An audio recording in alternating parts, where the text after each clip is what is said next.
Welcome back to Singapore Tonight. More now on our top stories. Singapore is placing multilateralism front and centre as it navigates a global order under strain. Now, closer to home, the city-state is moving to deepen ties with its closest neighbours. That's right. Now, Foreign Affairs Minister Vivian Balakrishnan has acknowledged that just as with any friendship, problems will arise from time to time. Dr. Balakrishnan himself is here in the studio to weigh in. Welcome, Minister. Thank you. Now, first, earlier today, as you outlined foreign policy objectives, both close to home as well as further abroad, how would you assess Singapore's overall standing today? Well, on the diplomatic front, we're in a good spot. Our relations are excellent with the two superpowers, the United States and China, with Europe. We've even been able to sign free trade agreements with the Pacific Alliance and with Mercosur down in South America. So that's good.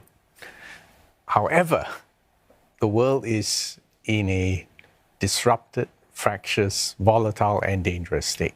There's a hot war in Europe. Superpower rivalry has sharpened. There's a pushback against globalization and economic integration, and all of which, as far as Singapore is concerned, has been the recipe for our peace and prosperity for several decades. So this is a time to be watchful. Let's talk about our closest neighbour, Malaysia. A very long-standing historic relationship. You've called the current Prime Minister, Anwar Ibrahim, an old friend. Yes. How does that impact the way that Singapore and Malaysia work bilaterally? Well, Prime Minister Anwar is an old friend of Singapore. And in fact, if you look in the cabinets on both sides, some of us have known our counterparts for decades. Decades, yes. I think that familiarity helps avoid misunderstanding, miscommunication, and hopefully avoids mishaps. So that's a plus. Having said that, we will always be the closest neighbour to Malaysia. And in any close relationship, from time to time, issues will arise. But a key point is not to allow any single issue to derail or overshadow the entirety of that relationship. Right. So right now, it's good. And in fact, I would add, actually strengthened during COVID-19 because both sides of the causeway, although the causeway was closed, we didn't let each other down. Supply chains were intact, continued to flow both ways. So actually that reservoir of goodwill and trust actually deepened during COVID. So the reservoir of goodwill is there. You've had long ties there as well. Yes. But what is it going to look like moving forward in terms of trajectory? What if these issues like Pedra Branca come in? Will they derail or perhaps change the direction of those ties? Well, first of all, on the issue of sovereignty over Pedra Branca, that's been settled conclusively. It's Singapore's. Right now, of course, you are aware that we had commenced some development work, basically to improve our ability to improve maritime safety, search and rescue capability, and also to protect Pedra Branca as sea levels rise as an impact of climate change. Malaysia has some objections, some reservations. So right now, we are dealing with those concerns, addressing their questions, and we hope to recommence work in the near future. Right. You mentioned in Parliament today that there is a deadline, but you didn't want to share. No, I don't want to. I'm not in a position to share that publicly. Clearly, we're not going to wait. Right. And for an indefinite period of time, and we do need to get on with the development work. It is essential work, and it is entirely in keeping with international law and our sovereign rights. Yes, and climate change is not going to wait, is it? No, it's not going to wait. Okay, so let's turn to your recent visit to China, Minister. You met Foreign Minister Qin Gang there for 3.5 hours, we understand, long meeting. What was your sense of this new team's approach to a couple of things? Firstly, the ongoing US-China tensions, and also to the Ukraine-Russia war, and, of course, the call by China for peace. Well, it was a good visit to China. China is clearly reopening post-COVID, and as I said earlier, there's even traffic jams after I landed, which is a good sign. Yes, there is a new foreign minister. I would characterize it as continuity. I don't think you're going to see any radical departures in foreign policy on the part of China. And China has to deal with multiple challenges on both domestic and external fronts. You've mentioned Ukraine, but in fact, the even bigger issue is really the contest between the United States and China. That contest has sharpened, and it's quite easy for competition to spill over into sharpened rivalry and ultimately even the worry about conflict. Right. So that's number one. Yeah. You mentioned the rivalry between the US and China sharpening. We in Singapore, you as leaders, have been very consistent in saying you must not be made to choose sides. You will not be choosing sides between either. But that must be getting increasingly hard to say and to maintain that stance. So I'm wondering, worst case scenario, when one party decides to issue perhaps an ultimatum, what will you say then? We will refuse to choose for as long as possible. And on a more serious note, the reason for that is that we are in a unique position. America is the largest investor in Singapore. We are one of the largest investors in China. America is our largest trading partner in services. China is our largest trading partner for goods. Culturally, linguistically, historically, we are optimally placed at this interface. If America and China get along, that's plus plus for Singapore. But because of this unique location, and I mean it figuratively, this advantage, these strengths can also easily become a vulnerability if they actually really come to blows. So I say exactly the same thing in Beijing as I say in Washington. I tell them, look, I'm representing a tiny city-state in the heart of Southeast Asia. Trade is 3 times our GDP. Our focus is on economics, on development, on peace and security in Asia.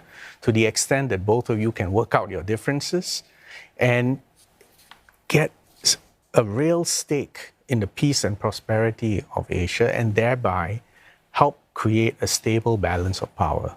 That's what we are after. So I say the same thing, and I'll keep saying it.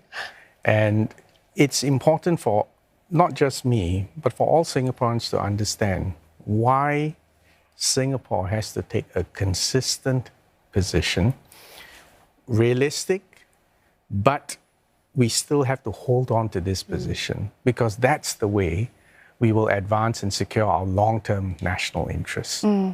You also spoke in Parliament today, Minister, about deepening relations with 3 of our closest neighbours. Yes. That was very interesting to me. I know we have good relations with them, but the fact that you said you'd like them to be deepened, you also said agreements that will bring tangible benefits are well underway. I won't press you on what those agreements are, but what I wanted is your take on this issue of the way in which the world has become so multipolar. We have alliances, we have alignments now. How important is it for Singapore to deepen its alignment with our 3 closest neighbours, bearing in mind that it doesn't touch ASEAN centrality and unity? Which particular neighbours do you want me to expound Malaysia, on? Indonesia, and Brunei? Well, those are our immediate inner circle, right? Malaysia, Indonesia, and Brunei. And underpinning all this are the people-to-people ties. History, language, culture, blood goes across these borders. That's number 1. Number 2, economics. The better we integrate and maximize opportunities, and not just in yesterday's technologies, but emerging areas in green, in digital arenas, the better. So the point is not to get caught up fighting yesterday's battles, but to have a clear-eyed focus on the future and the opportunities for our people. Frankly, that's what the people in Singapore, in Indonesia, Malaysia, Brunei expect, and that's what political leaders ought to deliver. And so far, based on my interactions with both the long-standing leaders as well as new leaders elected across the border, I think everyone's focused on this. Right. So I'm hopeful. So there's a strong appetite for that. Oh yes, alignment. yes. No, as I said, ultimately I think that's what our people demand. Yeah. And that surely should be a very good motivation for our political leaders. Well, to end this discussion, let's bring it back home, because the work that you do, the work that your ministry does, is very often not seen in the public eye. It's always behind the scenes. But you did touch today on the importance of the home front, themes like public trust, unity. Why is that so important? It's a paradox of foreign policy that the more successful you are, things appear calm and easy, and you don't see the furious paddling beneath the surface as this swan glides across the pond. I'll come back to the basics.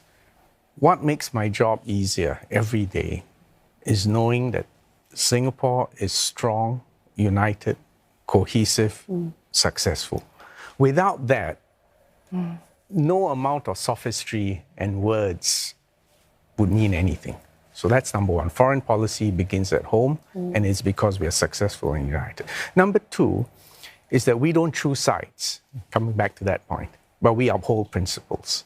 And by consistently upholding principles, from time to time I may have a difference of opinion or perspective with one superpower or the other, but they know it is because we are advancing the long-term national interests of our country. That makes my job so much easier. And the third point is they know we will always make common cause with as many countries as possible for mutual benefit. And we don't mean to harm anyone's core interests. And finally, of course, we are champions for international law, for multilateralism, for economic integration, because we believe that interdependence and mutual support for each other, especially in times of crisis, in fact, is a formula for peace and prosperity. It has served us well so far. But at this particular moment in time, when the world is facing pressure, the erosion of globalization, rules-based world order, and there's a pushback against economic integration, our approach becomes all the more essential. We need to double down and get everybody, both within Singapore as well as our external partners, to understand this is what Singapore stands for.